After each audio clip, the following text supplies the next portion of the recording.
이게 우리나라만 그런 게 아니고요. 전 세계적으로 고물가 현상이 지금 현재 굉장히 심각한데, 자, 이 영국에서는요, 고물가 때문에 바로 영국 사람들의 소울푸드, 국민 음식이라고 하는 바로 이것을 지금 잘 먹지 못하는 그런 상황이 되고 있거든요. 뭐죠? 그게 뭔지 영상으로 한번 확인해 보시겠습니다. 물가가 높기로 악명 높은 영국 런던에서 그렇죠. 우리는 상대적으로 치킨인데. 저렴하게 먹을 수 있는 음식 피쉬앤칩스. I want to order the food. 여왕즉위 70주년을 기념해서 나온 세트부터 단품 음식까지 대부분의 메뉴가 15,000원을 훌쩍 넘습니다. 15,000원이요? 여기에 음료까지 추가하니 1850 please. 주문과 함께 바빠진 주방. 이건 길거리에서도 같은 지역에서 쉽게 먹을 수 있는 33년간 길거리 음식. 식당 두 개를 그렇죠. 원래 운영하던 출발은 혜리 씨는 서민 음식에서 시작한 지난해 거잖아요. 코로나로 식당 한 곳의 문을 닫았습니다. 대신 배달 중심의 피쉬앤칩스 매장에 집중했죠. 하지만 하나 남은 식당마저 러시아의 우크라이나 침공으로 인한 식료품값 상승으로 위기에 내몰렸습니다. 브렉시트, 코로나에 이은 3연속 악재가 터진 거죠. 주방에 들어간 취재진에게 해리 씨는 가장 먼저 큰 기름통을 보여줍니다. This is sunflower. Yes, this was £25 before the Ukraine war, and now £48. 와, 거의 2배가 됐네요. Yes, So do you think that it will be more higher? The price is getting more I think it will go up to possibly 55, maybe 60. Like potatoes at the moment, £11. Okay, they should be 7. 가장 심각한 건 생선입니다.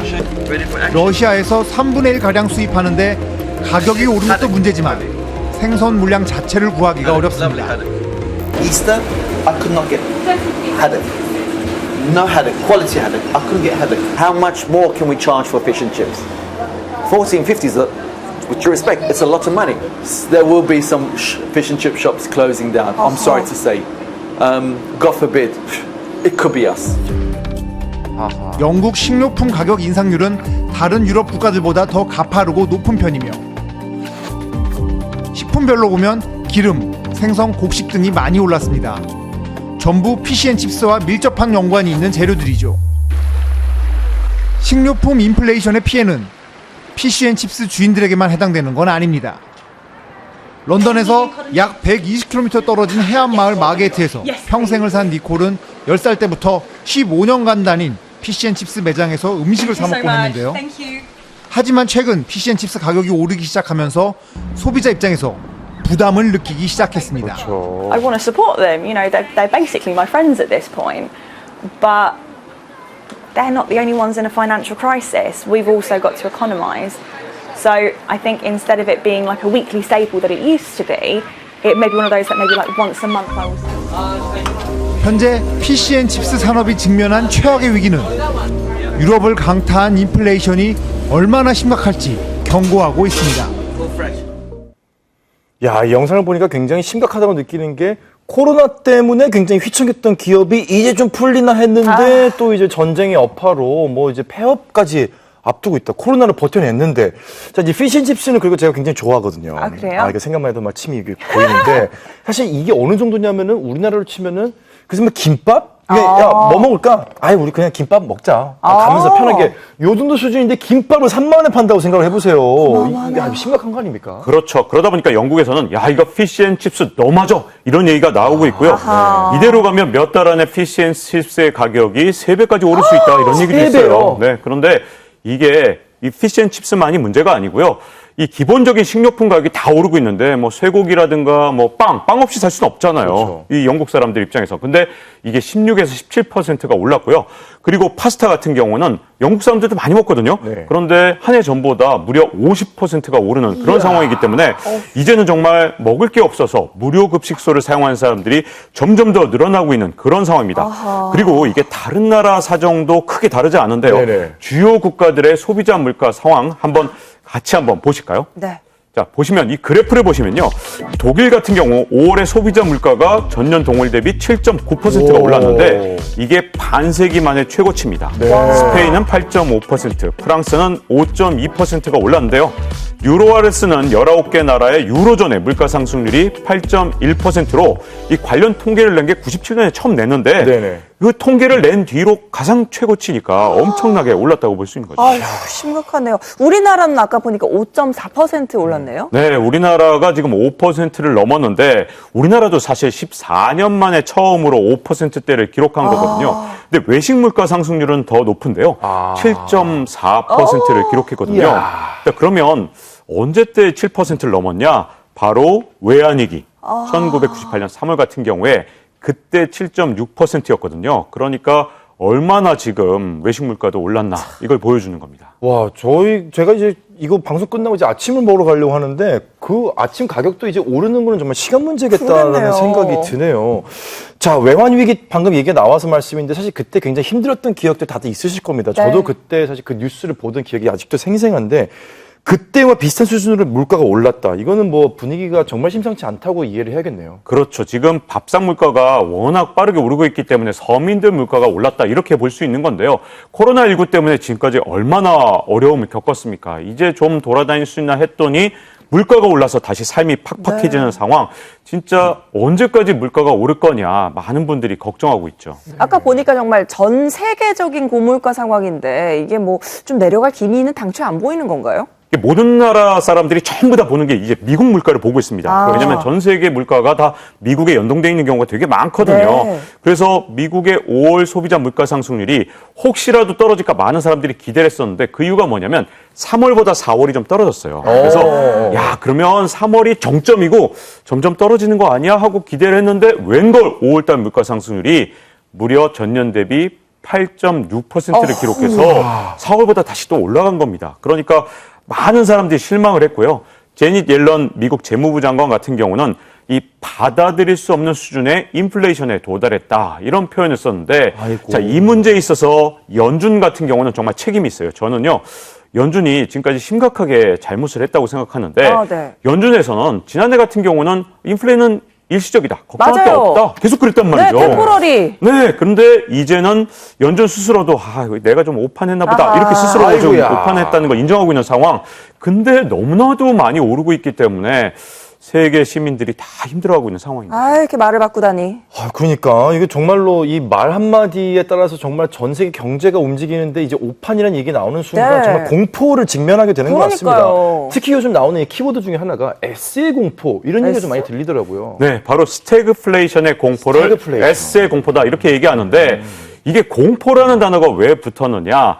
사실은요, 물가가 언제 오르느냐? 대체로는 경기가 호황을 기록하고 과열되고 그렇게 경기가 좋을 때 그렇죠. 인플레이션이 일어나거든요. 아. 물가도 오르고.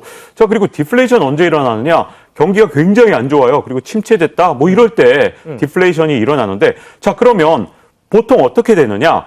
뭐 둘 중에 하나는 괜찮은 거예요. 예를 들어서 경기가 침체됐다 그러면 물가는 싸지니까 네, 떨어지죠. 그래도 어떻게든 살만한 거고요. 그리고 경기가 뭐 과열됐을 때 보통 네. 인플레이션이 일어나면 물가는 오르지만 그래 뭐 소득도 좀 오르고 괜찮아 좀 그쵸? 살만하지 이렇게 그쵸? 되는데 네. 스태그플레이션이라는 게 뭐냐? 네.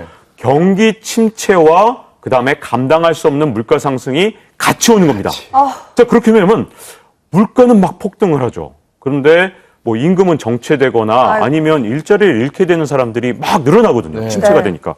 자, 그래서 스태그플레이션 같은 경우는 공포라는 단어가 뒤에 따라 붙는 겁니다. 그래서 S의 공포다 이렇게 얘기하는데 자, 세계은행이 7일에 어떤 얘기를 했냐면 네. 세계 경제 성장률 전망치를 2.9%로 낮춰서 발표했는데요. 네. 이게 5달 전인 1월 같은 경우에는 4.1%라고 했었습니다. 오. 그러니까 4.1에서 2.9까지 전망치를 낮추는데 5달 걸린 거예요. 그러다 보니까 세계은행에서도 그냥 이렇게 발표한 게 아니라 스태그플레이션이 진짜 위험하다. 이런 얘기까지 덧붙였거든요. 네. 경고를 한 겁니다. 그래서 지금 S의 공포 얘기가 자꾸 얘기가 나오는 겁니다. 아니, 이거 뭐 물가는 치솟고 성장은 점점 떨어지고 악순환의 굴레에 빠질 것 같다는 그런 느낌이 드는데 이렇게까지 스태그플레이션의 위험이 커진 게 이 우크라이나 전쟁 영향이 아무래도 크죠. 그렇죠. 아무래도 직접적인 원인은 우크라이나 전쟁 때문이다 할 수 있는데요.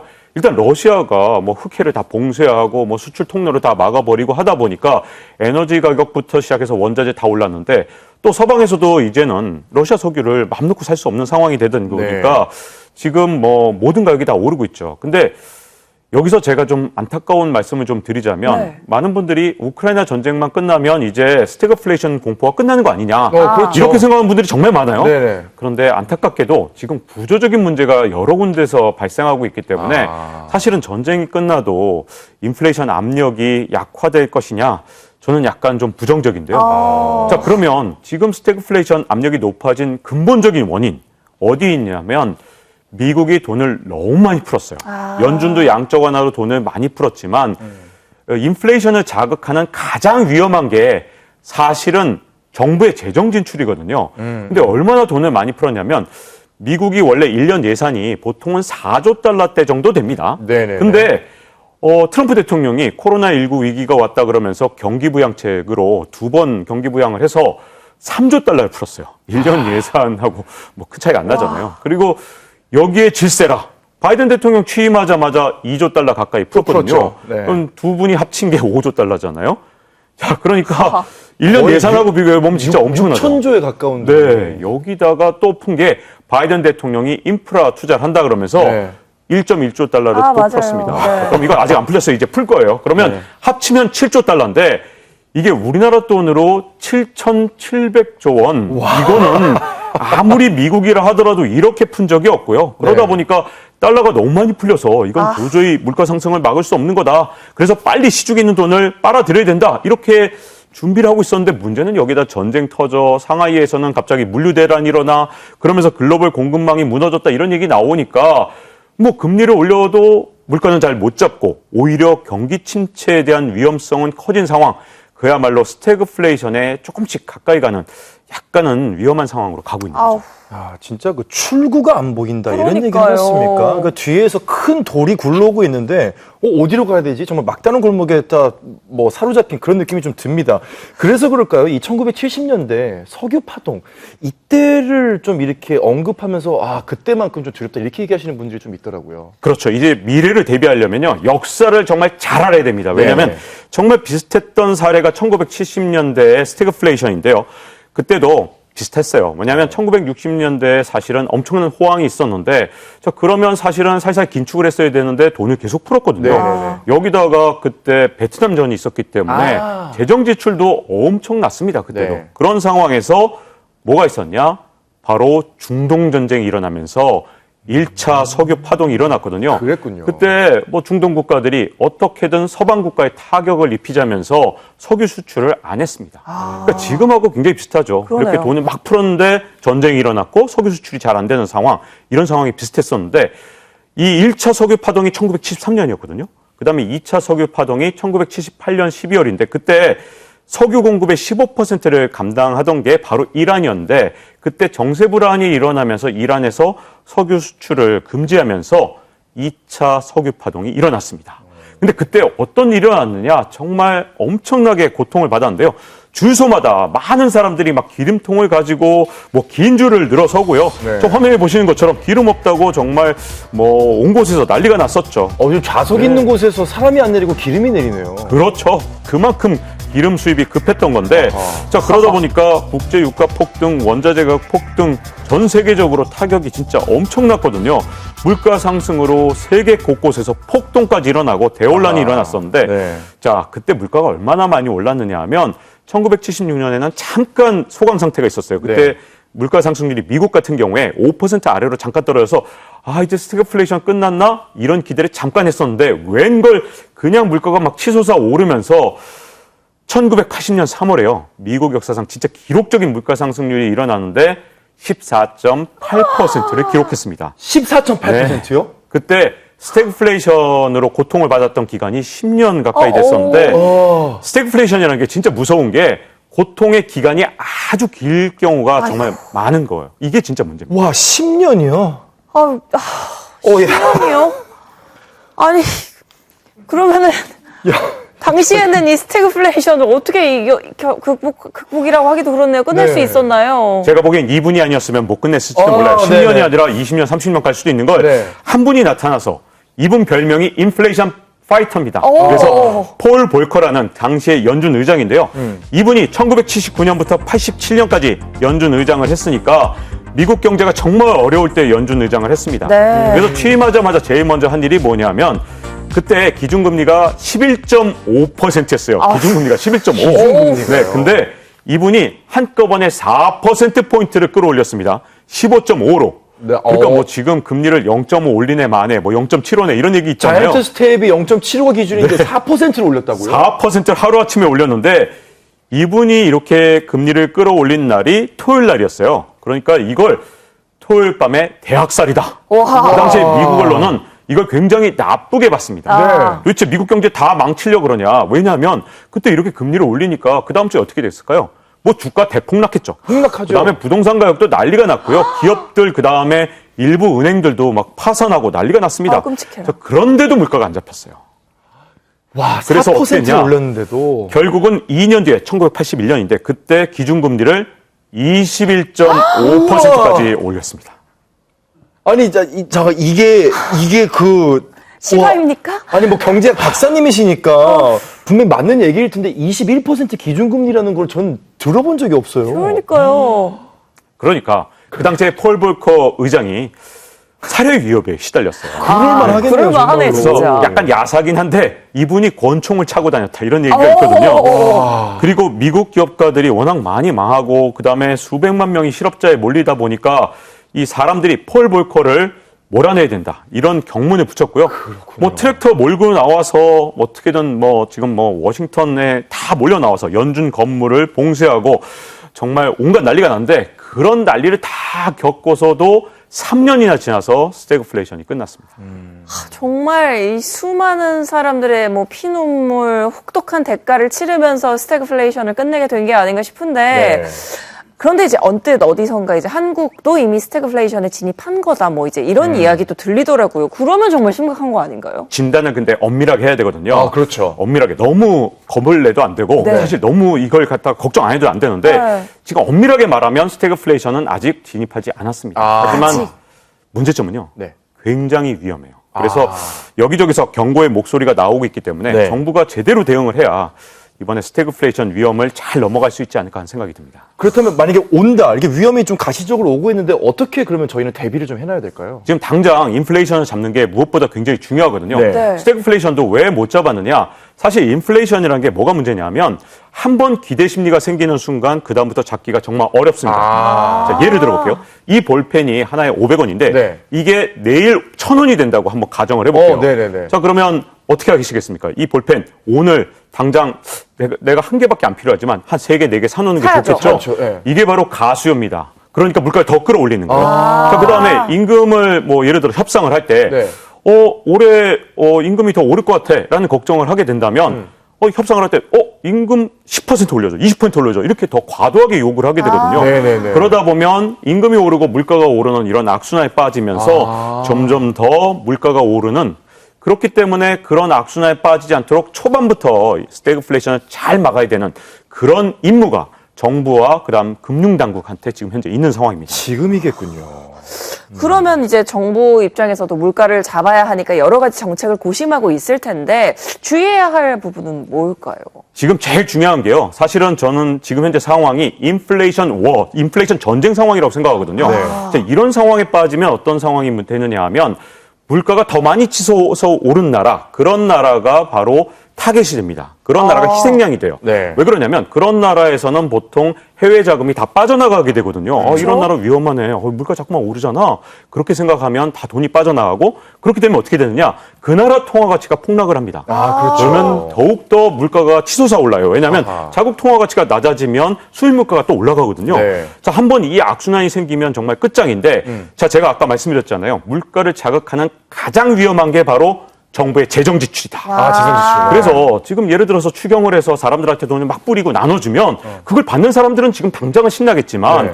그렇게 뿌려진 돈, 이 돈 한 푼 한 푼이 전부 다 물가를 끌어올리는 역할을 하기 때문에 그렇죠. 당장 오늘 즐겁고 내일 고통스러운 조삼모사 같은 거거든요. 그래서 이제는 정부 지출을 정말 한 푼 한 푼 정확하게 정말 필요한 곳에만 써야 되는데 마구잡이로 썼다가는 바로 1970년대나 또는 2020년에 미국 같은 실수를 할 수 있는 거죠. 네. 그런데 계속 임금 인상 요구도 있는 상황. 이게 정말 좀 힘든 게 계속 겹치네요.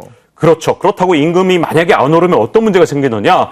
자, 물가는 오르는데 임금이 안 오르면 문제. 실질 임금이 떨어지니까 네. 그럼 어떻게 될까요? 사람들이 소비를 안 하니까 경기 침체의 속도가 가속화되니까 가속화되는 거죠. 자, 지금은 정부가 그런 줄타기를 굉장히 잘해야 되고 각각의 경제 주체도 최선을 다해서 준비를 해나가야 될 것 같습니다. 앞으로 정말 잘 대비해야 될 것 같다는 마음이 확실히 드는 순간이었습니다. 오늘 좋은 말씀 감사합니다. 고맙습니다. 네.